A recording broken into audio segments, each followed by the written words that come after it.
Welcome to Wineline TV. This is your host, Robert Scott, and I'm very excited because tonight I'm here with Stephen Burgess of Burgess Cellars Thank you. in Napa, California. So we're here in the Citrus Club overlooking beautiful downtown Orlando prior to what's going to be a very, very interesting Burgess wine dinner. Four simultaneous dinners. Four simultaneous dinners in different parts of the country. Four different chefs of Club Corp are each preparing a course. And of course, the home chef in a particular club, like the Citrus Club here, will do all of those four courses for those attending the dinner. So we're very excited about that. I'm really excited about tasting some Burgess wines. So stay tuned and listen to what we have to say with Stephen.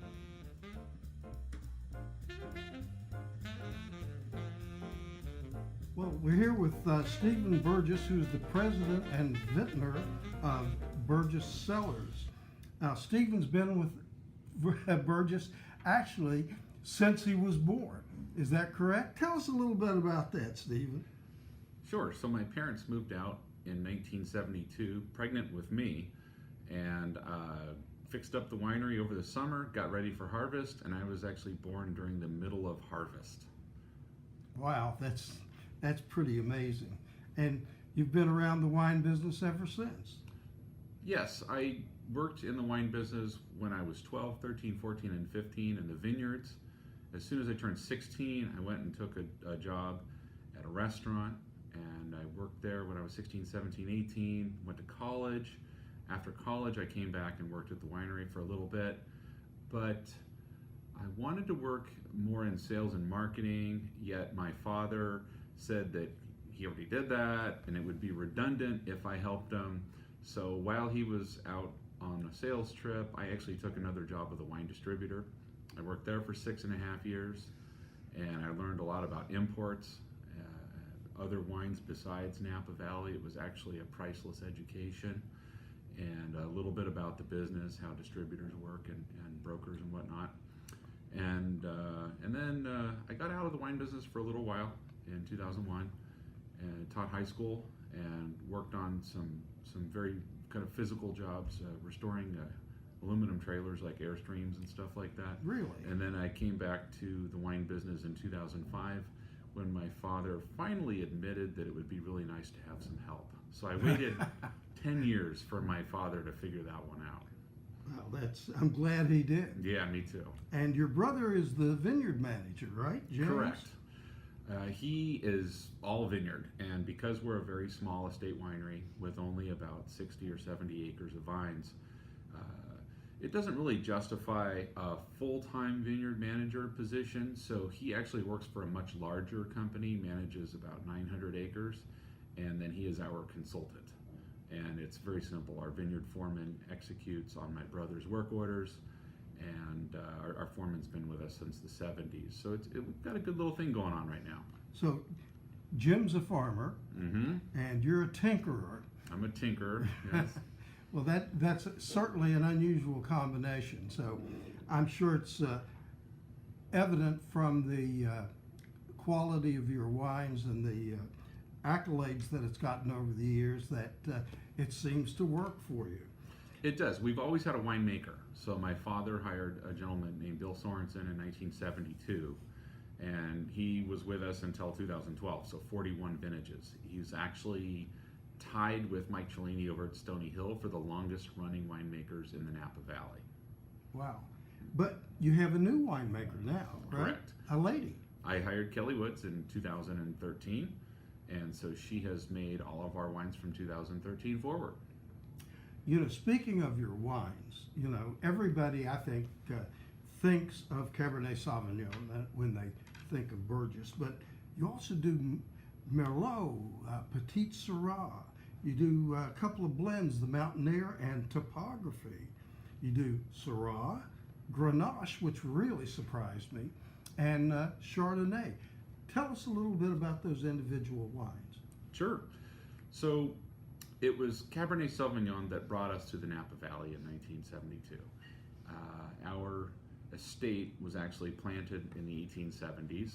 and it's been a proven Cabernet Sauvignon, Petit Syrah, Zinfandel vineyard ever since, going like back to Prohibition times, pre-Prohibition times. So those are estate grapes that we grow. We've actually discontinued the Merlot and the Grenache. So the last of those are available right now out in the marketplace, but we're no longer producing those. So it's good that we got to talk about that. And that was because those were from a valley floor vineyard. Burgess is all hillside now. That's one of the refinements I brought to the winery in 2015 is when we let the valley floor property go. And so we're all hillside now. And the hillside it's made up of two distinct estate vineyards, is that correct? Correct. You've got the Winery Ranch Vineyard and the Haymaker Vineyard.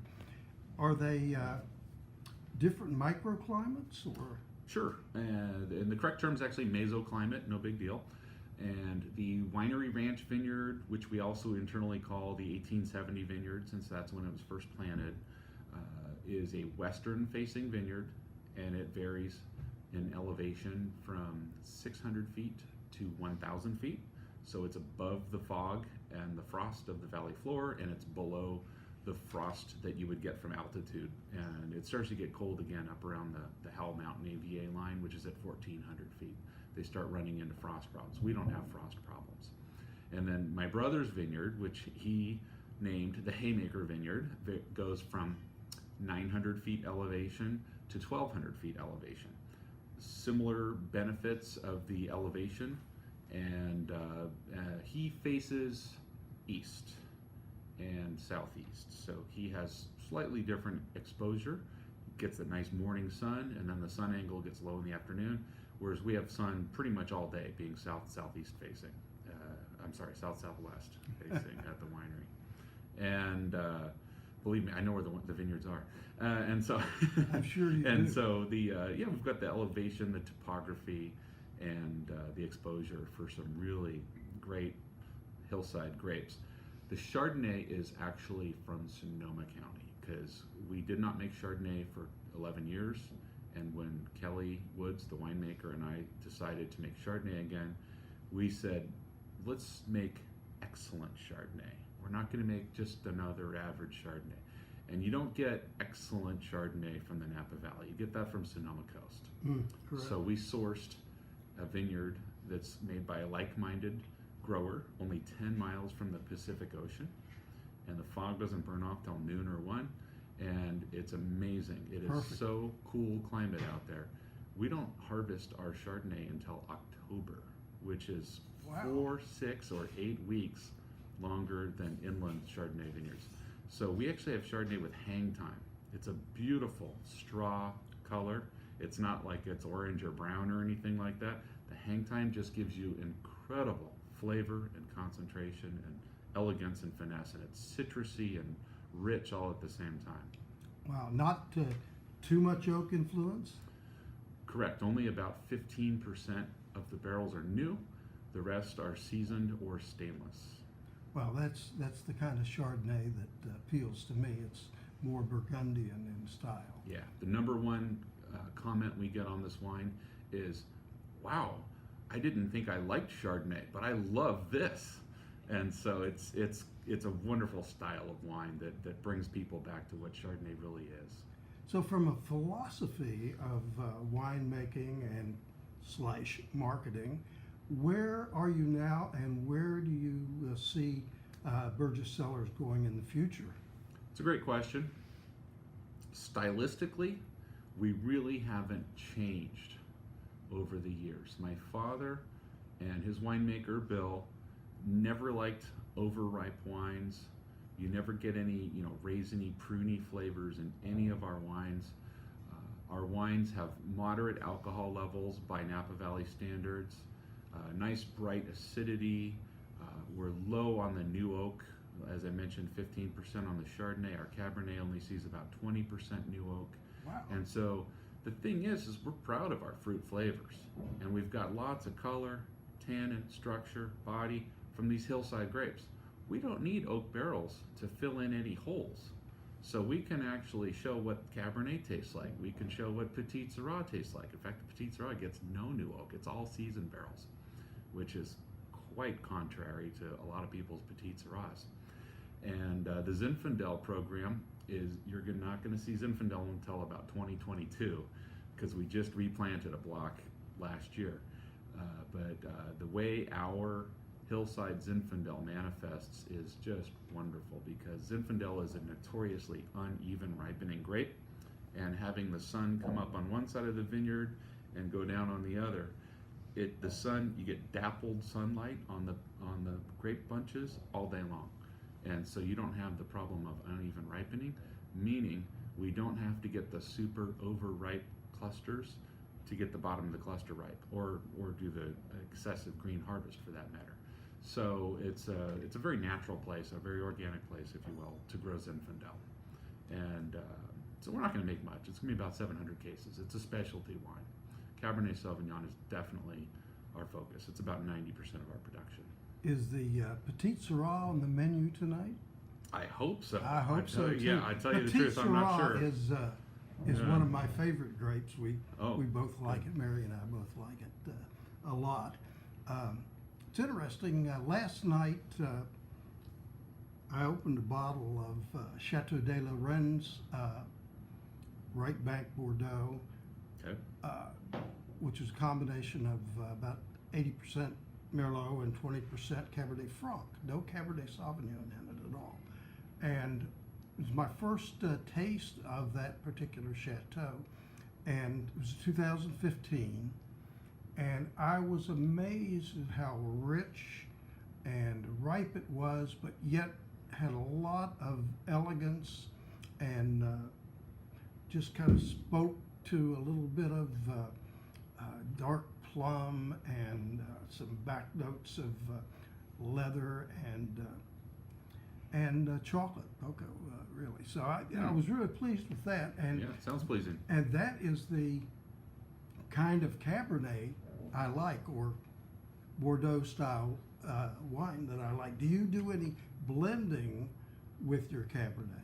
Well, of course. And stylistically, it sounds like that wine's similar to ours too. It's kind of a international version, respectful of classic styling, but also nice, clean winemaking. You're going to get really clean winemaking in California, so you're not going to see as many kind of herbal notes or notes that you'll see in parts of Europe. And No with all asparagus. Right? Yeah, no asparagus. Yeah, we've got nice dark berry flavors. That's the hillside character too. You get the brambleberry, black cherry, black currant, cassis, all these dark black fruit flavors. And our Cabernet is kind of too long of a story to get into right now, but an overly concise version of it is we used to grow Merlot to blend with our hillside Cabernet to tame the tannins. Turns out my dad, Tom, and Bill, they just weren't picking ripe Cabernet. And so they had some really harsh tannins to deal with. And then about the mid-1990s, early 1990s, people started looking at physiological maturity instead of just sugar and acid ratios. And once you start looking at physiological maturity, those tannins come down. And so we don't need Merlot anymore, which is great. We don't have to fine our wines. They come out nice and soft and rich right straight out of the vineyard, which is very rare. As far as our blending goes, we do have all 5 Bordeaux varieties, and it varies by year. We used to blend all 5 Bordeaux varieties into our Cabernet, and it was probably a little bit of marketing, just so we could tell people all 5 were in there. But one of the changes I brought to the winery in 2012 was, let's blend for what's best. And so we often have only 2 or 3 varietals in our Cabernet Sauvignon, and it's often Cabernet Sauvignon and Petit Verdot, and sometimes it's Cabernet Sauvignon, Cabernet Franc, and Petit Verdot. Interesting. When we were at Chateau Bécheville not long ago, in October it was, we had the opportunity with Romain Ducolbe, the winemaker to taste their just picked 2018 varieties. We tasted the Cabernet, the Merlot, and the Petit Verdot. This is October, November? This was October. October, great, Yeah, great. This was October. Been off the vine about 2 weeks, Okay. and So just fermented, dried, but still fresh. it tasted like, particularly the Petit Verdot, tasted like it was a mature wine that had been in the bottle for 2 or 3 years. I mean, it just blew all of us away, including the winemaker. So Yeah. I kind of thought that's a good precursor to what the 2018 vintage is going to be for Bordeaux. I don't know. Yeah. So, Yeah. but that's a segue from Burgess. But it's interesting that you do approach winemaking kind of like that. You kind of take what the vineyard gives you and caress it in the winery, right? Yeah, a historian friend of mine, Lynn Weber, she refers to wine as vintages, and I actually have kind of gone back to I like that idea. So it's what the vintage brings you, and it's kind of a fun concept to call wine vintages again. So that 2018 vintage you were talking about, for whatever reason in Bordeaux, is producing wines that are very drinkable early, and that's great from a marketing perspective, because a lot of people these days don't like to wait 20 years to drink their wine, and Some of us can't wait 20 some years of us to can't drink wait. wine. Wait 20 minutes. So got dinner tonight. Exactly. Yeah, so, Exactly. So, yeah. any kind of startling ideas for the future? Startling ideas for the future. Well, but we really kind of circled our wagons back in 2012, 2013, phone, and we reduced our production down to about 12,000 cases of only estate wines. And so our big shocking move for the future is really to just have a very strong reputation for extreme quality and integrity, and have people that appreciate those things by our wines. And then hopefully the marketplace, there's enough pull and we don't have to do as much push, and we don't need to do as much promotion and whatnot. Well, how about so- the concept of direct to consumer? Oh, sure. I mean, we were only up 57% last year for direct to consumer. So I would, Wow. yeah, I would say that's probably a viable channel. And what that is people that are sick and tired of what they're seeing in their stores. I think the lack of selection. When you've got wine lists at corporate restaurants written by 2 companies, people would much rather bring a bottle of wine that they want to drink instead of something, that somebody paid for to be on that list. Exactly. So it's very frustrating. I usually, when I stay in hotels, I can't drink what they have on their lists. Yeah. I drink beer or water. Well, we always Yeah. take our own wine So- every time we go out to dinner. Smart. And Smart. it works well, and Yeah. you certainly know you're going to enjoy what you're drinking, and you're probably going to end up paying considerably less for it too. Yeah, that's a whole nother Yeah. can of worms. So let's say things are good at Burgess, Well, yeah, absolutely. and they're That's, getting better. Yeah, our direct to consumer growth, and then of course relationships with places like this Citrus Club where we're at. This is an important relationship that we always hope to maintain, simply because you've got members that appreciate fine wine, and so this is home. This is where we're at. Are we going to be in chains with 1,000 locations? Probably not. and so it's really all about finding your partners and using your strengths, and that's where the future is for Burgess, and we're already headed that direction. So it's actually a very positive note. Yeah, so it is. So pardon me, the background is horrifying, which is what, but it's a very positive note. Well, the whole wine business is built around relationships. True. It really is, and I'm sure Mary and I would like to continue with a relationship with Burgess now and in the future. So we look forward to hopefully coming out to California and visiting you. Please do. We're by appointment only, so make sure we're in touch. Almost all wineries in Napa County are by appointment only. The voters passed in 1990 a resolution called the Winery Definition Ordinance, and it tries to keep wineries wineries and restaurants restaurants, and just keep a distance between the two. But we're by appointment only, and like I said, our place has been around since 1870. We're up on 1,000 feet up on the side of the hill. We can see from Napa to Calistoga from our place. We look straight across at Spring Mountain, Diamond Mountain, Mount Vintner. We're on the side of Howell Mountain. It's one of the most spectacular places in the valley to visit, and it was founded by Swiss homesteaders. So only the Swiss would carry all these rocks and mortar up the hill before cars, right, and build some stone winery. It's pretty amazing how much effort went into this estate winery. Thank you so much for giving us a little insight into Burgess Cellars. And Sure. folks, be sure to visit Burgess, but call first. Call first, like first everybody. Yeah, when you call go first, to yeah. California. We thank you. It's been a very, very enlightening conversation, and we hope to continue it at dinner tonight. It'll be wonderful. Thank you. Thank you.